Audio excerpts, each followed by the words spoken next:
嗨，大家好，我是坦平叔，今天是2026年2月26号。这一期咱们继续聊聊春节返乡见闻录。今天是大年初9，春节长假刚过全国几亿返乡大军陆续回城上班。我刷遍了知乎、B 站、小红书、抖音、微博、微信公众号，还有头条。最主要是国家统计局1月19日发布的2025年国民经济和社会发展统计公报正好昨天联合早报也刊登一篇，叫中国各地财政增收目标均值降至4年来最低。还有国际货币基金组织2月18号发布的中国2025年第4条磋商结论，世界银行发布的中国经济更新等权威报告再结合这个有网上一篇文章叫什么上海不能平，发了一个帖子叫18线小县城经济靠什么支撑，这也是返乡见闻录我看这个关注的然后回答的留言的还挺多的。我呢今天以这个上海不能平他这个文章为基础我来谈一谈结合媒体报道，结合这些权威机构的这些数据，咱们继续这个2026年春节期间的这个叫返乡见闻录节目。首先这个上海不能平的这个文章说2026年春节返乡所见所闻，县城街头热气腾腾只是假象，背后是空荡的商场，高物价刺痛，年轻人不敢多花。咱们先说最直观的春节返乡见闻。2026年春节是9天超长假期，从2月15号到2月23号返乡人流创纪录，但氛围跟以往完全不一样。中国绝大多数小县城本质上是一个消费型经济体，不是生产型经济体，它并不创造财富。这个说的就对了实际上就是我们说的公务员经济，就是鹤岗，等它资源挖完了之后，它就是枯竭型城市。实际上大部分县城都是这个样子，它只是在分配从外面流进来的钱。那个县城就像一个蓄水池，有3根管道往里面注水。哪3根管道呢？一个是财政拨款，第二个是外出打工寄回来的钱，第3个就是老人的养老金和医保。小红书上面有一篇2026年春节返乡感受，城乡经济差距正被显著缩小。这个标题就知道本来是想唱赞歌的，结果评论区却翻车了，因为大家都不眼瞎呀。过去打工人返乡需携带衣物、家电等大量物品，如今仅带充电器即可，返程时后备箱却塞满老家特产。但下面高赞吐槽，缩小个鬼，说县城物价快赶上1线了，电影票79元，咖啡58元，海鲜翻3到5倍。年轻人回家一看知乎，大城市挣钱小县城花，干脆不回来了。这个腾讯新闻2月19日春节返乡观察，城乡经济差被抹平，县城物价追平1线。这个文章说2026年春节，许多人在大城市拿着高薪回到县城后，发现花钱并不比在1线城市少，洗车、奶茶、电影票、日常菜价等都如1线城市持平甚至更高。大城市挣钱，小城市不够花，成为普遍的吐槽点。你看这个就是你在外面挣钱回到小县城花，实际上小县城物价并不便宜。就这春节期间这个 B 站的一个 UP 主叫藏藏财经2月24日视频说，春节返乡消费7天上万，县城物价为何比城市贵，年轻人为何害怕过年。他这个视频采访河南周口返乡大学生，在老家也能吃到这种有特色的火锅，感觉县城越来越像城市了。但奶茶58一杯，电影79元一张票，过年7天消费上万，回家后钱包空空，害怕过年。而这个抖音的本地生活号贵州正安茶台村虽然也进行正面报道，说交通方便了，市场打开了，我们才有条件搞嘛，山里的鲜货卖到了成渝市场，但评论区全是我们村年轻人全跑了，地抛荒，老人留守，商业街空置率高。也就是说一些自媒体还是想从正面来歌颂描绘这个县域经济、农村经济还是红红火火、稳中向好。但是下面的网友评论区却眼睛雪亮，不饶人。而网易的文章叫码头青年纯游返乡样本，说赚钱更难了，生活却更好了。他是2月24号发表的，说坐标北方某县城，县城里的基础设施越来越好，公园、公路以及各类活动中心等配套越来越好。但大家茶余饭后的话题变了，不再谈论今年赚了多少，而是不约而同的聚焦于明年怎么安稳活下去。凤凰网山西见闻2月25日报道说，群发微信红包越来越少，经济状况体现在小细节上，市场非常萧条，民众也没有太多的心思去过年。所以说啊，看似挤爆县城酒店、咖啡馆日销上百杯，健身订单暴涨130%，这些都是美团数据啊。美团公布的数据看上去挺美的啊，其实是返乡年轻人短暂的消费冲动，背后是平时县城空荡荡，物价高企，刺痛人心。这个小红书上有很多笔记啊，说什么回家住酒店不回家住，图个舒服。因为一回家住啊，年轻人呢，他老是被这个家里家长早上8点就叫起床，我也不知道农村为什么这样啊。那好多年轻人受不了啊，他想睡到12点起来，所以干脆啊，在这个县城酒店开间房。但是最后一算账，县城的物价追平一线，消费低迷到不敢多点菜。这恰恰验证了啊，那个博主山海不能平说的3根管道都在变细。这个山海平的文章他说，18线县城农村抽水机模式失灵，3根管道同时变细，年轻人集体躺平，不婚不生，老板欠薪破产跑路，消费低迷到连红包都舍不得发，地方债务高企如定时炸弹，实际上就是这波结构性寒冬的由来啊。如今啊，3根管道同时变细，就是说财政拨款、外出务工、汇款、老人养老金，这3根输水的管道变细啊，县城商业街冷清，年轻人回家直呼躺平最稳，老板欠薪跑路，消费低迷到过年不敢多花。各大自媒体啊都是这种报道，即便少有的报道比较正向的，经济还是稳中向好的，或者叫新生经济，但是下面有很多评论，那都是叫直接打脸。当然了，光看这些个人体感见闻，那只是代表一小部分人，似乎没有什么说服力。那要看数据，国家统计局还有这个货币基金组织还有世界银行的数据说明2025年消费只增加了 3.7%， 青年失业高企，地方财政目标 2.7% 已经创4年新低，县城农村内需引擎彻底熄火。根据这个国家统计局2020年1月9日的公布的数据全年国内生产总值140万亿，按不变价计算同比增长 5.0%， 这个没毛病说了 5.0 就是 5.0。 社会消费品零售总额50120亿元，同比增长仅 3.7%， 也就是说 GDP 是 5%， 但是我们的社会消费品零售总额只涨了 3.7%， 是不是在拖后腿啊？县城是 4.36 万亿，增长 3.6%， 就是这县城城镇那增长的更少，而乡村是 0.68 万亿，这个增了 4.1%， 还稍微多一点但是这是全年你要看12月2025年12月零售仅增长 0.9%， 恩格尔系数 29.3%， 降 0.5 个百分点，但服务消费占比 46%， 持平，说明升级乏力。这是消费。那就业的压力呢？城镇调查失业率全年平均 5.2%， 12月是 5.1%， 农村外出务工人员 3.0115 亿人，就是3个亿，仅增加 0.5%， 也就142万。青年失业率就是16到24岁，但是不含学生虽官方未全年公布，但结合趋势约 16.5% 到 18.9%。 农民工总量是3亿0115万，增长了 0.5%， 但中西部县域青壮年外出比例超过 40% 到 60%， 这就是就业压力。那居民的收入呢？全国人均可支配收入43377元，名义增长 5%， 实际也是增长 5%。城镇是56502元，增长 4.3%， 农村24456元，增长 5.8%。 但中低收入人群增长慢，低收入组10150元，消费者信心指数连续多月低于100。数据显示26到40岁群体躺平最明显。所以说这个联合早报2月25号发表一篇文章，叫《中国各地财政增收目标均值降至4年来最低》，也就是地方政府已经把它的收入预期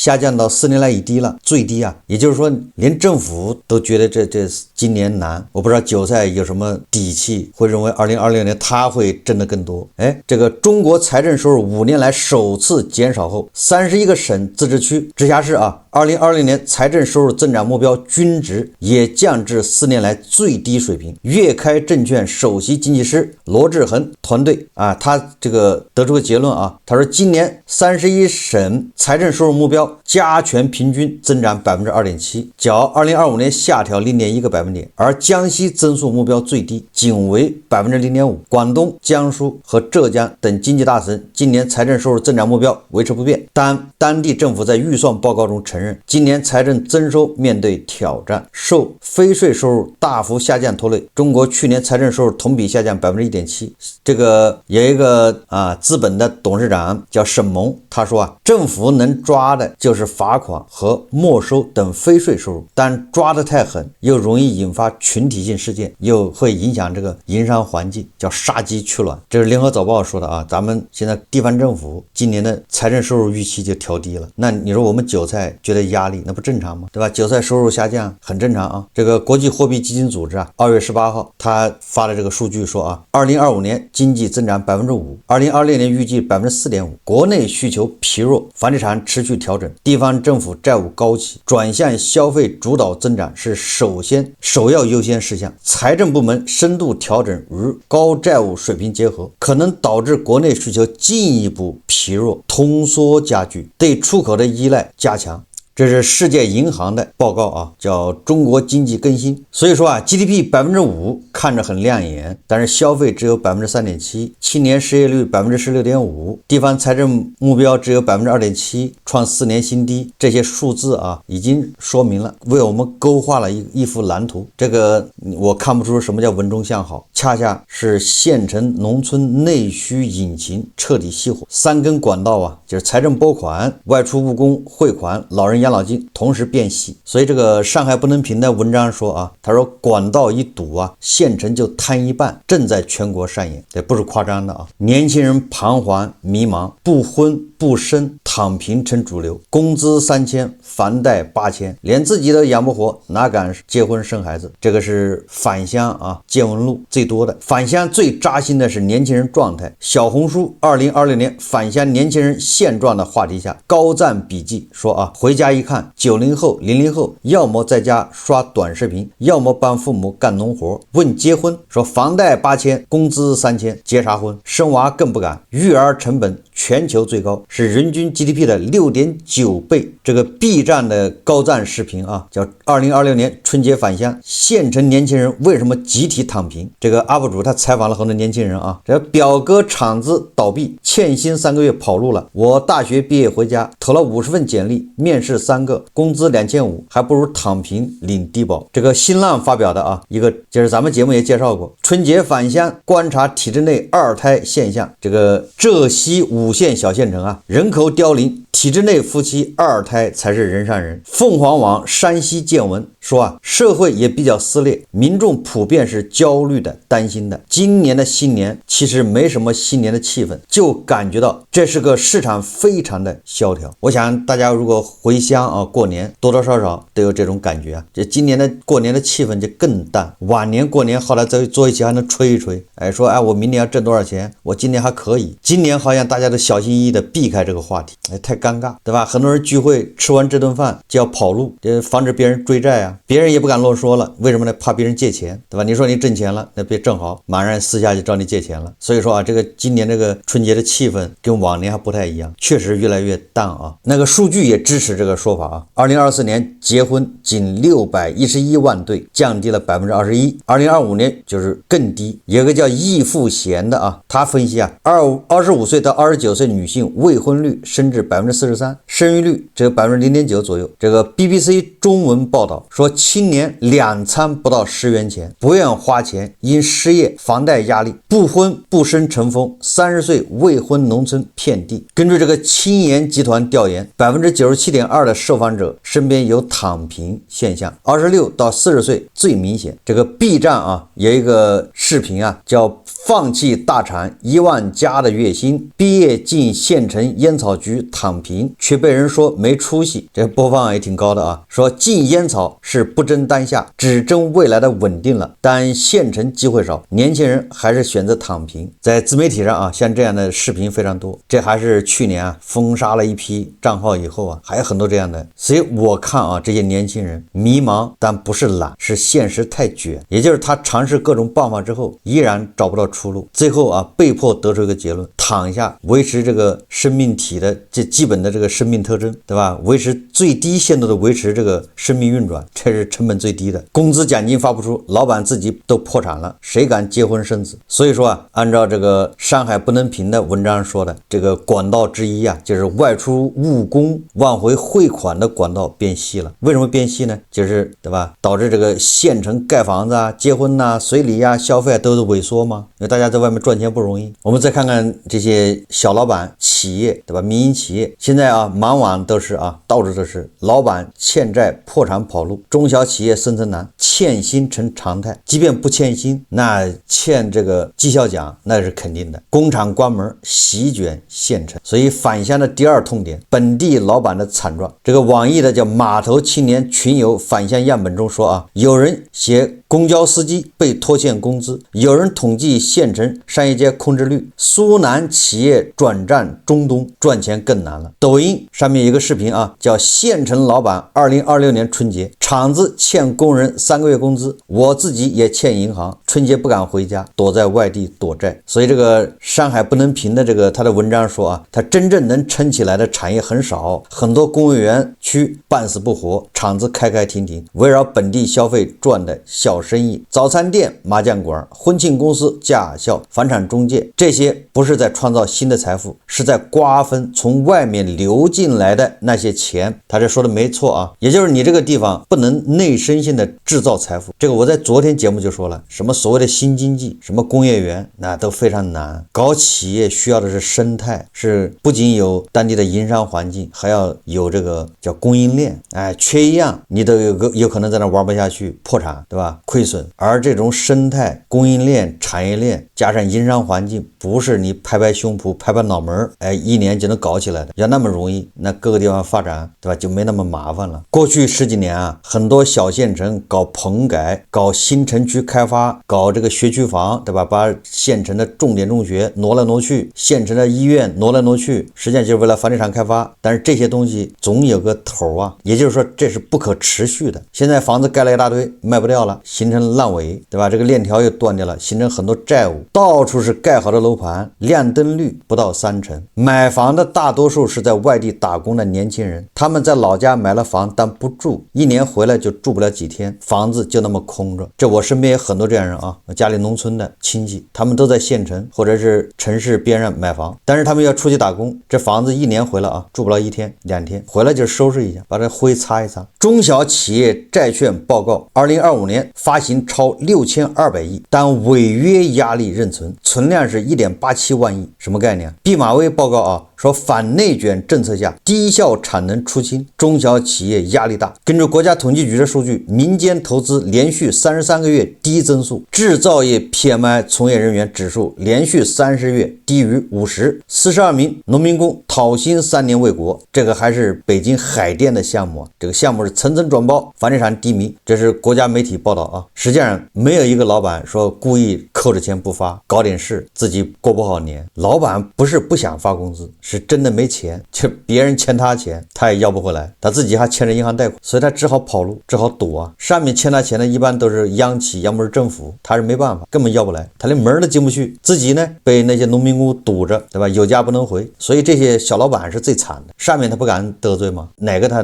敢要啊？有门还进不去啊。但是自己的家，对吧，已经被这个自己的家自己的办公室已经被讨薪的员工或者农民工给围上了。这就是很多小老板的这个困境。前几年呼风唤雨，是吧？人五人六的，显得很有钱，油头粉面，开个卡宴。这2年就到处躲债，地方债高企，银行抽贷，房地产崩盘，对吧？这就是我不是说了吗？2025年是应收账款暴雷之年。而很多企业呢，不是从事房地产的啊，你不能说所有的小老板都是搞房地产，他也搞什么工厂的，对吧？搞服装厂、搞外贸的，那订单少，内卷加剧，对吧？竞争加剧，一个订单没整好就破产，所以工人回家过年连红包都没有。所以这个春节返乡啊，消费是最大的痛点，消费低迷，县城物价就是刺客啊，物价刺人却没人买，返乡消费成为一次性冲动，平常是商场控制率高。这个根据腾讯新闻啊报道说，县级市物价指数连续3年超过全国平均水平，与北上广等一线城市几乎持平。同品牌餐饮人均消费比一线还高，电影票价也更贵，不是因为花得多，而是县城的物价逻辑已经发生变化，供应链末端劣势导致物流成本高，市场竞争不足，使得商家缺乏降价动力，规模不经济导致固定支出分摊到每一单上更多，春节供需失衡带来的短期价格跳涨。但是这个不可能长久，也就是说从北京、上海一线城市回乡过年的这些人，今年在县城消费被刺了一把，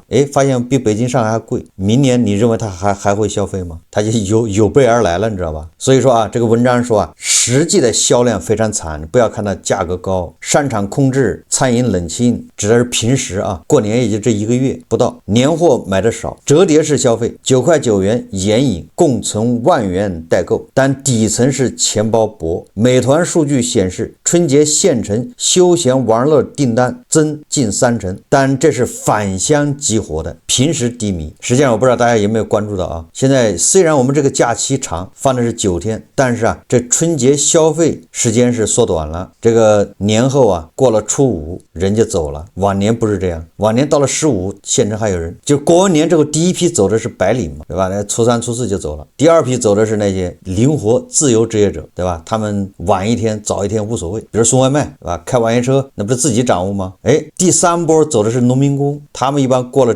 正月15，甚至很多人过了正月才出门打工，对吧？天气暖了，工地都开工了，是这样的吧？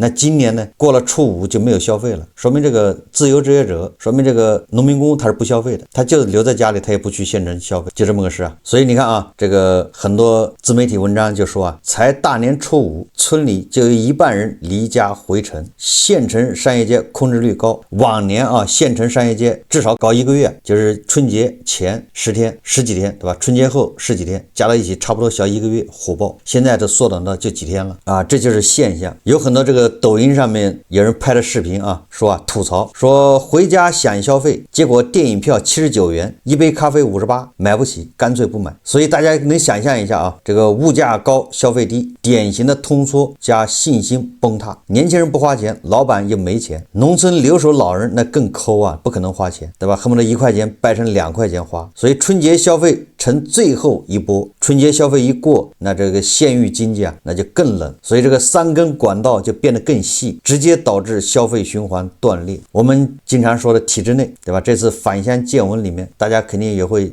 自己身边亲戚朋友同学也有很多在体制内的，那多多少少了解一下体制内的状况。实际上通过媒体报道那就是地方债高企，隐性债务如山，2020年财政目标仅 2.7%， 基层工资难发成常态。所以众多的自媒体文章还有媒体报道，返乡见闻里面基层干部都是在叹气，县里债多，项目停工，工资都难发。联合早报报道说地方政府债务压力大，土地出让收入处于低位，非税收入对支撑地方财政增收发挥较大作用，中央为地方财政纾困可能是有心无力，最可能的做法就是继续扩大赤字，发行特别国债，但即便发行规模超过1万亿元，要均分给31个省份，就僧多粥少，各地得到的数额只能说是了胜于无。粤开证券报告2026年地方一般公共预算收入目标加权平均增长 2.7%， 创4年新低，江西是 0.5%， 多数省份 2%到 3%。国家统计局公布2025年财政收入降 1.1%， 14.7%，土地出让降14.7%。我想起了很多专家建议的吧，不让卖地了，地方政府3年不卖地，这样的话这房地产就稳住了。你说说这专家都是什么脑子啊？现在卖地下降15%，都很多地方都已经过不下去了，你还让他3年不卖地，还让不让人活啊？所以这个上海不能平的文章里说啊，他说这个财政拨款是小县城经济的命脉，就是公务员经济啊。要是哪天国家给这些人降薪或者裁员，县城的经济马上就垮一半。没错啊，转移支付少一半的话，那你说还能活得下去吗？所以说地方债高企像定时炸弹，基层没钱搞基建发工资，经济循环断裂，财政管道变细，直击垮县城消费型经济。第3根管道就是那个养老金这一块，养老金其实很稳定啊，一直在发。虽然地方政府缺钱，但是那很多领了养老金的人他跑了，他不在当地花呀，对吧？他去了气候更好的地方，或者是去了更适宜生存的地方，这是第一种啊。第二种什么呢？第二种就是领养老金的他要补贴子女，而这子女都在北京、上海，或者是深圳，或者成都，或者是杭州，琢磨着买房子呢，或者人家生了孩子，子女过得紧巴巴的。所以在这些小县城退休的这些公务员、这些老师攒了钱，还要补贴他们，他怎么可能在县城消费呢？对吧？1块钱掰成2块钱花，我不知道大家能不能理解这个。那东北不就这样吗？国家转移支付到东北，东北人一退休，对吧？马上跑到海南，跑到三亚，跑到云南，带着钱去那儿花去了，在那儿领退休金，是不是逻辑？所以你看东北它一直在萎缩嘛。那么很多自媒体文章也在分析啊，这个农村返乡见闻，为什么会出现这个现象？这个咱就不多说了。这个上海不能平这么3个管道啊，这个还是有非常形象。说来说去就是恶性循环呢。这个3根管道越来越细，越细消费越低，老板破产，年轻人躺平，管道更细。所以这个文章啊，他最后说啊，原来掩盖着的问题全暴露出来了，不是县城以前多好，而是3根管道水在变少。那么26年县城的经济会怎么样呢？就是今年或者明年，根据这个国际货币基金组织啊，还有世界银行预测的增长4.4%到4.5%，我们去年5%，大家都觉得不爽是吧？那增长4.5%，那你还能爽是吗？